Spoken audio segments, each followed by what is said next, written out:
This is the story of a small conservatory music. Actually, not that small. It had 444 seats available in their auditorium. It's a story of two men who dedicated their life to making music a part of everyone's lives. This was founded in 1872 by George William Chase and went on to be a large part of the Columbus, Georgia landscape until the year 1942 when his son, Lewis, died. He was the conscience of the community. They were founding members of the church, long-running deaconesses. They dedicated their lives to making sure that everyone had music, even if they didn't have any talent. It was their passion. They cared for the disadvantaged, and they founded their Christian collar. Years of unselfish service to the residents of North Highland and other parts of town were duly noted with the passing of the very busy deacon of the church, Lewis Chase. These events did occur a long time ago, but it should be remembered. The Chase Conservatory of Music sat at 10th Street and 2nd Avenue, closed its doors soon after Lewis's death, though the building survived until 1969. They actually built a housing location for the poor and disadvantaged in Lewis's honor. But they're just about ready to tear it down at this time. George William Chase grew up in Manhattan. He was a trained musician, and so was his wife, Abby. Their children, including Lewis, followed them into a world of sharps and flats. Now, when the Civil War began, George W., or William, the elder, joined the Confederate Army. He was a brave man, but he was a bandmaster, and he spent his time in units led by General Sherman Jackson and Henry Benning. The later Fort Benning, he had a large contributing factor to its beginning.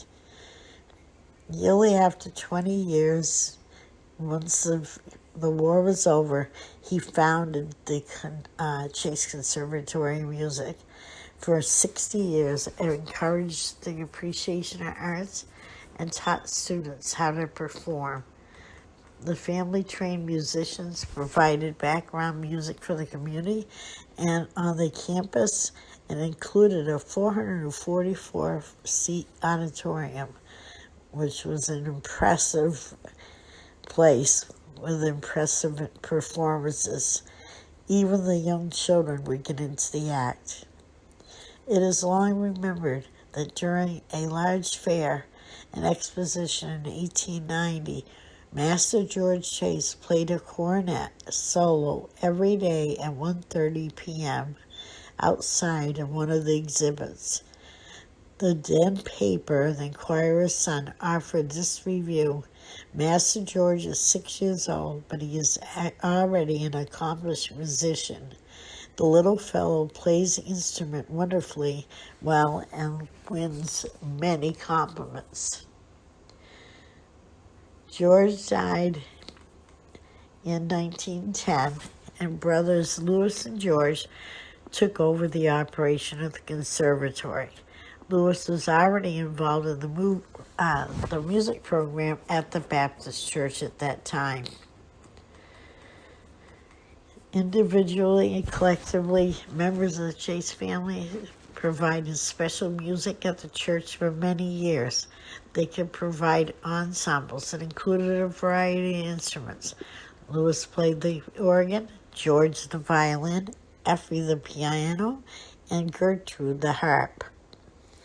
It was a time when the church music was formal and classical, and the First Baptist Church Choir, under the direction of James DeVoe.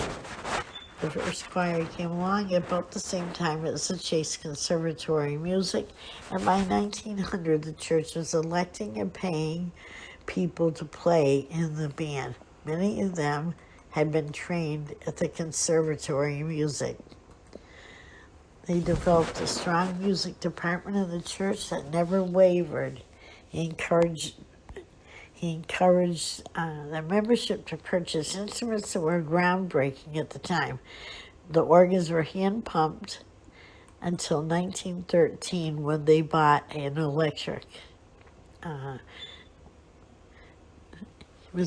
As chairman of the Board of Deacons, he supported the founding of a ministry for the deaf in 1928 that flourished for many years.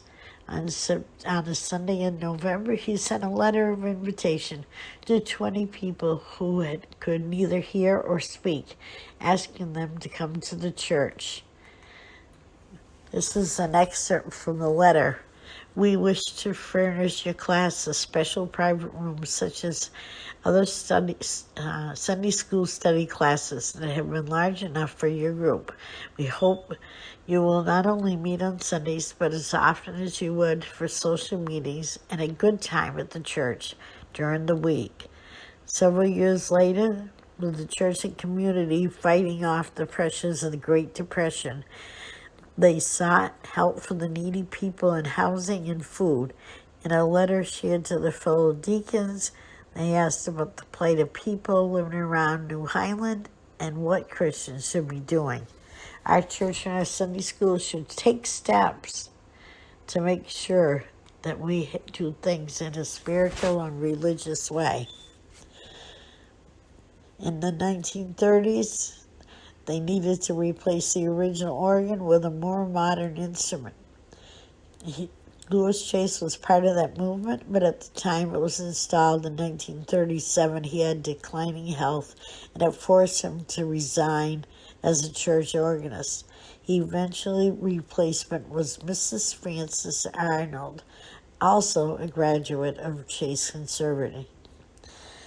He died in 1942 in the month of January, and he was remembered very well by the board of directors.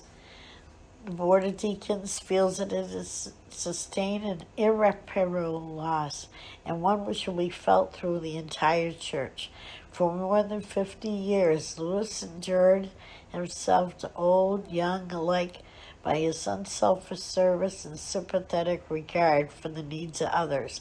A consistent Christian character, his humble walk with the Master, and a deep devotion to the cause of the poor have endured him to every heart.